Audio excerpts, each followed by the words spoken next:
शादी के 1 महीने बाद ही मेरे पति इस दुनिया और मेरी ज़िंदगी से हमेशा के लिए चले गए। सास ने मेरी शादी अपने छोटे बेटे से करवा दी, जो अभी सिर्फ 15 साल का था। मैंने सोचा था मेरी शादी जिससे हुई है वो तो बच्चा है, लेकिन मेरा नाम अदिति है। मैं बहुत ज़्यादा खूबसूरत थी। मेरी ज़िंदगी में सब कुछ ठीक था। मुझे ऐसा लगता था ज़िंदगी में फिर कभी कुछ बुरा नहीं होगा, क्योंकि मैंने कभी कुछ बुरा नहीं किया था। लेकिन अपनी ज़िंदगी के बारे में ऐसे नहीं सोच सकते। वही होता है जो किस्मत में लिखा होता है। मेरी माँ इस दुनिया में नहीं थी। मेरी एक सौतेली माँ थी। मेरे पापा घर में ज़्यादा ध्यान नहीं होते थे। वैसे तो मैं घर के सारे काम करती थी, बच्चों को ट्यूशन भी पढ़ाती थी। इसलिए मुझे सब कहते थे कि तुम्हारी माँ कभी भी तुम्हारी शादी नहीं करेगी। एक तो उसको नौकरानी मिली हुई है, ऊपर से 5,000 भी तुम बना लेती हो। पर घर में पापा की ही चलती थी। पापा जो कह देते वही होता। शायद यही वजह थी कि बात बदल गई थी। मैं 5,000 से 10,000 तक आराम से बना लेती थी, जो कि मैं अपनी माँ को दे दिया करती। लेकिन फिर भी एक दिन मुझे मेरी माँ ने बताया कि तुम्हारे लिए रिश्ता देख लिया है, तो मैं हैरान रह गई। मुझे लगा मजाक कर रही हैं, लेकिन उन्होंने यह नहीं कहा था कि तुम्हारे लिए रिश्ता देखने वाले आ रहे हैं।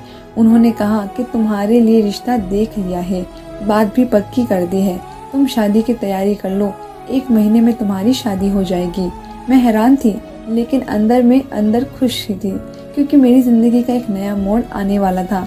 मैंने तो अपने दिल में ये बात निकाल ही दी थी कि मेरी शादी होगी, क्योंकि मुझे लगता था मेरी माँ कभी मेरी शादी नहीं करवाएंगी।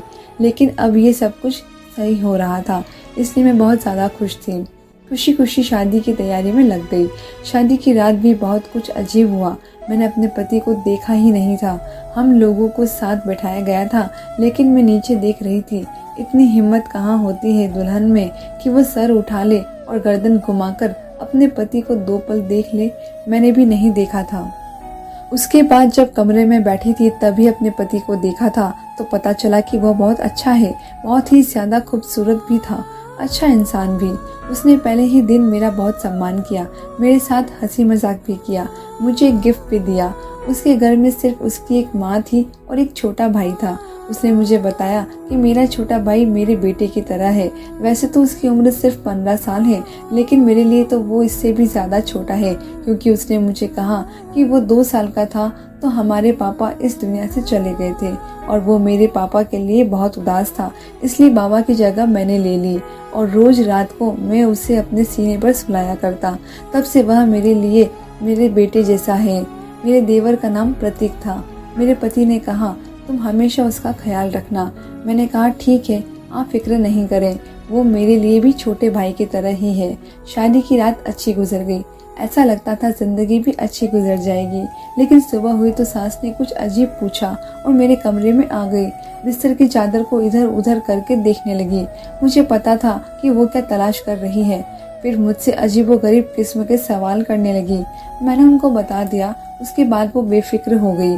मुझे इतनी शर्म आ रही थी, मैं शर्म से पानी पानी हो रही थी। मैं सोचने लगी, औरतें इस तरह की हरकतें क्यों करती है? उनकी अपनी कोई बेटी नहीं है। अगर उनकी बेटी के साथ ये सब कुछ होता तो उनको कैसा लगता? मुझे यकीन था कि ये कोई रस्म व रिवाज नहीं है। ये सीधा सीधा औरत के चरित्र पर शक होता है कि वो शादी से पहले किसी और के साथ रिश्ते में तो नहीं थी, कहीं किसी के साथ सोकर तो नहीं आई। उसके बाद मैं अपने देवर के पास थोड़ी देर बैठ गई। मेरी सास ने कहा अब तुम तैयार हो जाओ, रोज तुम्हें देखने के लिए रिश्तेदार आएंगे। शादी धूमधाम से हुई है, जबकि इतने पैसे नहीं थे, लेकिन बारी बारी सब लोग तुम्हें देखने के लिए आएंगे, और जो भी पैसे देंगे वो मुंह दिखाई में देंगे, तो वह मुझे दे देना। मैंने कहा कि ठीक है। मेरी सास परंपरा निभाने वाली सास की तरह ही थी, लेकिन देवर अच्छा था। पहले मेरे साथ हंसी मजाक कर रहा था, फिर उसने अजीबोगरीब किस्म की बातें शुरू कर दी। मुझसे पूछने लगा आप और भाई क्या कर रहे थे? मैंने कहा हम लोग बातें कर रहे थे। उसने कहा नहीं, आप लोग जल्दी सो गए थे, आपके कमरे की लाइट ऑफ हो गई थी। मैंने देखा था। मैं हैरान रह गई। मैंने कहा यह हमारे कमरे के बाहर बैठा था, कहीं इसने हमारी बातें तो नहीं सुन ली? मुझे बहुत शर्मिंदगी हो रही थी, लेकिन वो आराम से बात कर रहा था, जैसे उसे कुछ पता ही नहीं है। इसलिए मैंने भी ज़्यादा बात नहीं की।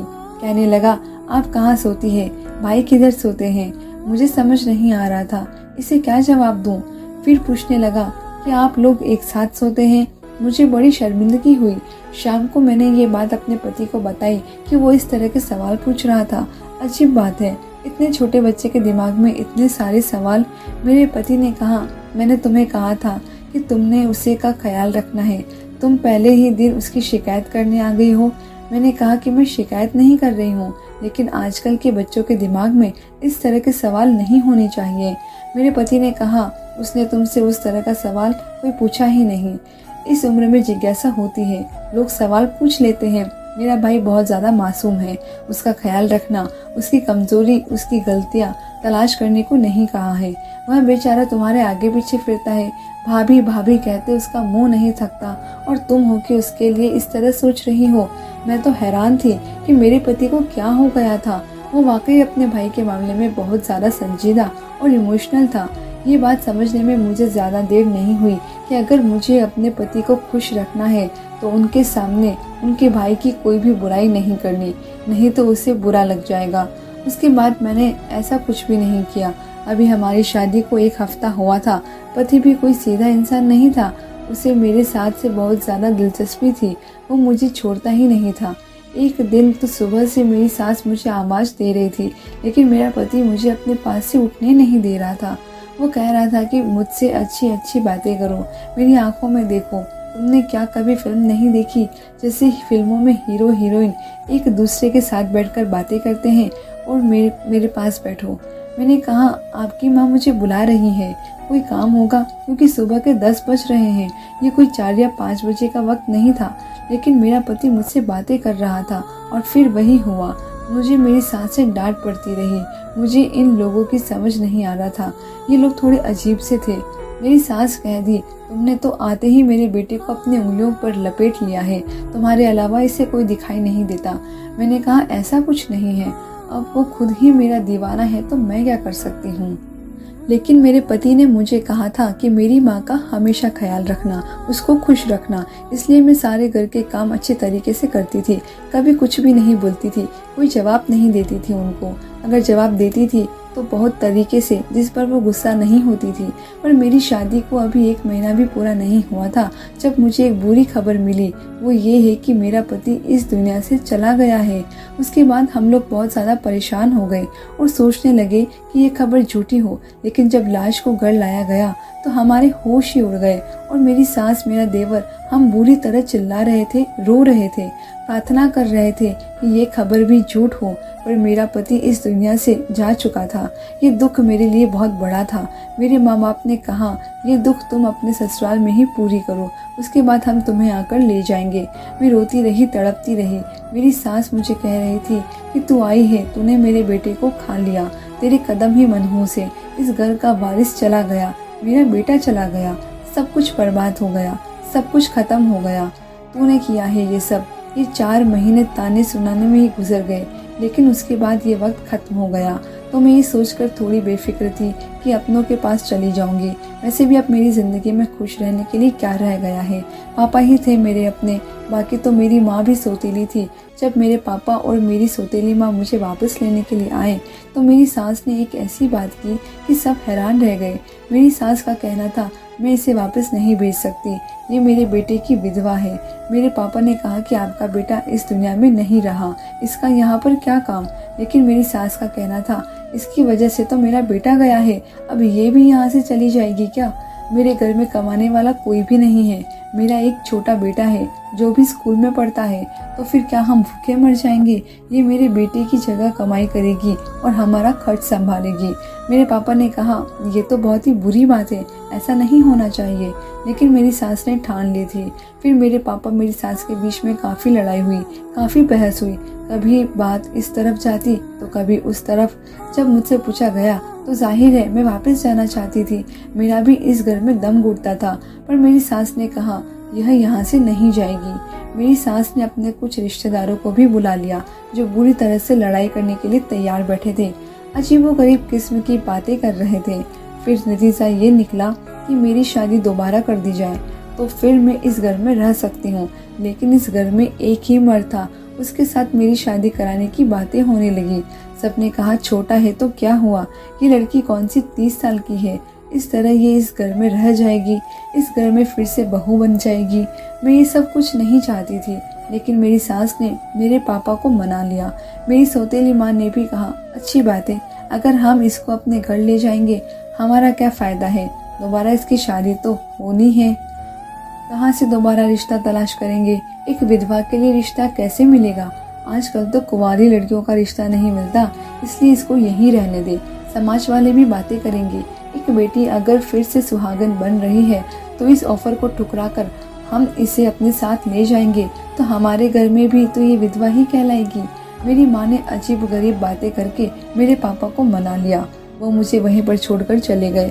कुछ दिन बाद मेरी शादी मेरे छोटे देवर के साथ करवा दी गई, जिसको मेरा पति अपना बेटा कहता था और जिसको मैं बच्चा ही समझती थी। इतना तो मैं अपने पति की मौत पर भी ना रोई थी जितना इस बात पर रोई, चीखी चिल्लाई, लेकिन किसी ने मेरी बात न सुनी। मेरा शादी करवा दी गई। मेरी शादी के वक्त मेरी सास ने मेरा जबरदस्ती पकड़कर मुझसे हाँ कहलवाया था। उसके बाद मैंने जिद कर दी थी कि मुझे अपने देवर के साथ कमरे में नहीं जाना, लेकिन मेरी सास पीछे पड़ी थी। उसने कहा, आज सुहाग की रात है, अगर तू कमरे में नहीं गई तो फिर से कुछ हो जाएगा। और क्या तुम मेरे दूसरे बेटे को भी मारना चाहती हो? लेकिन मैं नहीं गई।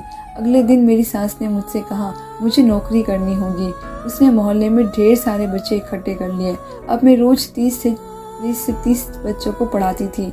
मेरा दिमाग बहुत ज़्यादा ख़राब हो रहा था। मैं बहुत ज़्यादा थक जाती थी। सारे दिन घर के काम करती थी। एक हफ्ता इसी तरह गुजर गया। अपने देवर के कमरे में जाने से घबराती थी, नहीं जाना चाहती थी। मुझे लगा वो बच्चा है, मेरा उसके साथ रिश्ता करवा दिया। बस वो अपने कमरे में रहे और मैं अपने कमरे में। उसके कमरे में जाकर क्या ही करना है। मेरी सास मेरे पीछे पड़ी थी। कुछ दिन तो इस तरह गुजर गए। एक दिन यह देखकर हैरान रह गई। मेरा देवर खुद ये कह रहा था कि मेरी पत्नी को मेरे कमरे में भेजो, लेकिन मुझे पता था वो बच्चा है। उसे इन सारी बातों का पता नहीं, इसलिए वो कह रहा होगा कि उसे ये सब कुछ अजीब लग रहा है। वो खुश हो रहा है। एक तो उसकी शादी हो गई, वो भी इतनी जल्दी। उसके लिए सब कुछ नया है। मैं हैरान रह गई कि उसके दिमाग में भी ऐसी बातें तो पहले ही दिन से थी। मैं समझ गई थी कि उसे ऐसी चीज़ों का शौक है, लेकिन उसे ये नहीं पता था कि पत्नी क्या होती है। मेरी ज़िंदगी बर्बाद हो गई थी। मेरी ज़िंदगी में अब कुछ भी नहीं था। मैं एक दिन सोच लिया कि मैं इस घर से भाग जाऊंगी। ये कोई इतना ज़्यादा मुश्किल नहीं था, इसलिए मैंने सोच लिया था कि मुझे क्या करना है। मैंने अपनी सास के सोने के बाद घर से निकलने का प्लान बनाया और आराम से घर से निकल गई थी। रास्ते तक पहुंच गई, लेकिन मुझे मेरे देवर ने रोक लिया, क्योंकि अब वो मेरा पति था। उसने कहा, आप कहाँ जा रही हैं? मैंने कहा, मैं अपने घर जा रही हूँ। मैंने झूठ बोला। उसने कहा, आप आधी रात को नहीं जा सकती, आपको जाना है, मैं कल आपको ले जाऊंगा। मैंने कहा, तुम समझते क्यों नहीं हो, मैं यहाँ पर नहीं रहना चाहती। उसने कहा, फिक्र ना करें, मैं आपकी मदद करूँगा, जो भी आप कहेंगी मैं करूँगा, फिक्र मत करें, आपको कोई दिक्कत नहीं होगी, मैं आपका ख्याल रखूँगा। वो बातें तो इस तरह कर रहा था जैसे कि मैं सुनना चाहती थी। मैं बुरी तरह रोने लगी। मैं भी घर से भागना नहीं चाहती थी। भागकर कहाँ जाती? एक बार भाग जाती तो मुझ पर ठप्पा लग जाता कि ये घर से भाग गई। मैं एक इज्जतदार माँ बाप की बेटी थी। मैंने सारी ज़िंदगी इज्जत से गुजारी थी। हालांकि पापा ने इस पर बहुत परेशान किया था। मैं अपनी माँ का नाम कैसे बदनाम कर सकती थी? मैं बुरी तरह रोने लगी और अपने पति के साथ वापस आ गई। ऐसा पति नहीं चाहिए था। मेरा दिल नहीं कर रहा था कि उसे पति कहने का। सुबह इस बात की खबर मेरी सास को हो गई, लेकिन मेरे देवर ने सब कुछ संभाल लिया, वरना मुझे बहुत डांट पड़ती और मैं ऐसा नहीं चाहती थी। उसके बाद मेरी सास को बैठे बैठे न जाने क्या हो गया, उसने शोर कर दिया। उसने कहा, आज तो तुम मेरे बेटे के कमरे में जाओगी, तुमने तमाशा बना लिया है। इस तरह घर में भी तरक्की होती है। उसकी पत्नी हो, पति पत्नी एक साथ नहीं रहेंगे तो क्या अलग अलग रहेंगे? ये बात बिल्कुल भी अच्छी नहीं है। मैंने बहुत सोचा। मेरी सास ने जबरदस्ती मुझसे फिर से दुल्हन बनने को कहा। मुझे दुल्हन बनाकर कमरे में भेज दिया। एक पल को मैंने सोचा कि मैं अंदर से कमरे को ताला लगा लूं, लेकिन मैं ऐसा नहीं कर पाई क्योंकि मेरी सास ने पहले ही दरवाज़ा खोल दिया था। थोड़ी देर बाद मेरा देवर कमरे में आ गया। मैंने कहा, ये तो बच्चा है, इसे डरा धमका कर सुला दूंगी। मुझे परेशान होने की ज़रूरत ही क्या है। मेरी सास भी खुश और मैं भी खुश। किसी को क्या पता चलेगा कि कमरे के अंदर क्या हो रहा है। मैं हैरान होने लगी कि ये ख्याल मुझे पहले क्यों नहीं आया। उसने मुझे कहा कि तुम बहुत प्यारी लग रही हो। मैंने कहा ठीक है, अब तुम सो जाओ। मैं मेकअप वगैरह उतारने लगी। उसने कहा तुम बहुत अच्छी लग रही हो। मैंने कहा मैं अच्छी हूँ या बुरी, इससे तुम्हें कोई मतलब नहीं, चुप करके सो जाओ। मैंने उसे आखिरी बार कहा था, किसी बीवी की तरह नहीं बल्कि शायद उसकी माँ की तरह बोल रही थी, जो कि डांट कर सुला लेना चाहती थी। लेकिन वो मुझे ऐसी नज़रों से देख रहा था जैसे किसी ने आज तक मुझे नहीं देखा था। मैंने कहा मेरी शक्ल क्यों देख रहे हो, चुपचाप सो जाओ। मैं अभी भी इस पर रोब जमाने की कोशिश कर रही थी, जबकि मुझे डर लग रहा था। थोड़ी देर के बाद उसने मेरा हाथ पकड़ा और मेरे मुंह पर थप्पड़ दे मारा। मैं हैरान रह गई। उसने कहा तुम्हें तमीज़ नहीं है, अपने शौहर से किस तरह बात करते हैं। तुम मुझ पर चिल्ला रही हो बेवकूफ़ औरत। मैंने कहा तुम अभी ज़मीन से निकले नहीं हो और रोते हो शौहर बनने के लिए। तुम मेरे शौहर नहीं हो, तुम्हारी उम्र ही क्या है। उसने कहा कि तुम मुझे पहले दिन ही पसंद आ गई थी। तुम्हें पता है तुम्हें पाने के लिए मैंने क्या कुछ नहीं किया। अपने बाप जैसे भाई का कत्ल करना पड़ा क्योंकि मैं तुम्हें हासिल करना चाहता था। यह सुनकर मेरी रूह कांप गई। उसने अपने भाई को खुद मारा था। उसने कहा मैंने अपने भाई की मोटरसाइकिल का हैंडल खोल दिया था, जिसकी वजह से जब वो थोड़ा आगे गया तो उसका हैंडल पर से कंट्रोल खत्म हो गया और उसका एक्सीडेंट हो गया। सबने यही समझा कि उसका हादसा हो गया है, वह दुनिया से चला गया, जबकि यह सोचा समझा प्लान था। मैं हैरान रह गई। इस शख्स ने मेरे पति का कत्ल किया और अभी मेरा पति बना खड़ा है। ये कोई मासूम बच्चा नहीं था, ये एक शैतान था जिसने अपने भाई को मार डाला। इसका भाई जो इससे बहुत ज़्यादा प्यार करता था, इसे अपनी औलाद की तरह समझता था। क्या ये ज़माना इतना बुरा हो गया था? मुझे तो कुछ समझ नहीं आ रहा था। मैं वहाँ से भाग जाना चाहती थी, चीखना चिल्लाना चाहती थी, लेकिन उसने मुझे अपनी तरफ खींच लिया। मगर जब से मुझे यह पता चला मेरे पति की मौत नहीं बल्कि कत्ल था, तो मैं एक हफ्ते तक बेहोश रही। सब कुछ बताकर चिल्ला कर बताया, पर किसी ने मेरी बात पर यकीन नहीं किया। इन्होंने कहा ऐसा हो ही नहीं सकता, ये अपने भाई को कभी भी नहीं मार सकता। तुम झूठ बोल रही हो क्योंकि तुम इससे शादी नहीं करना चाहती थी। मेरे पास एक ही रास्ता था, मैं खुदकुशी कर लेती, लेकिन मुझे किसी ने मरने भी नहीं दिया। आज भी इस तरह से ज़िंदगी गुजार रही हूँ, समझ नहीं आता कि क्या करूँ। उसके बाद ज़िंदगी इसी तरह गुजरने लगी। मुझे भगवान ने एक बेटी दे दी। मैं ये सोचकर उदास थी कि मेरी किस्मत बुरी है, मेरी बेटी का किस्मत भी बुरा हो, पर मेरा किस्मत इतना भी बुरा नहीं था, क्योंकि मेरे देवर के साथ भी वही हुआ जो अपने भाई के साथ किया। उसका भी एक हादसा हो गया, वो भी इस दुनिया से चला गया। ये सदमा मेरी सास बर्दाश्त न कर पाई, वो भी मर गई। उसके बाद वो सारा घर मेरा हो गया। अब मैं अपनी बेटी के साथ रहती हूँ, बच्चों को ट्यूशन पढ़ाती हूँ। मेरी ज़िंदगी इसी तरह गुजर रही है। मैंने कभी नहीं सोचा था कि मेरे साथ ये सब कुछ हो जाएगा, पर फिर भी ये सब हो गया। मैं अपने पति को याद करती हूँ, मुझे उनकी बहुत याद आती है। अगर वो होते तो ये सब कुछ ना होता। धन्यवाद दोस्तों।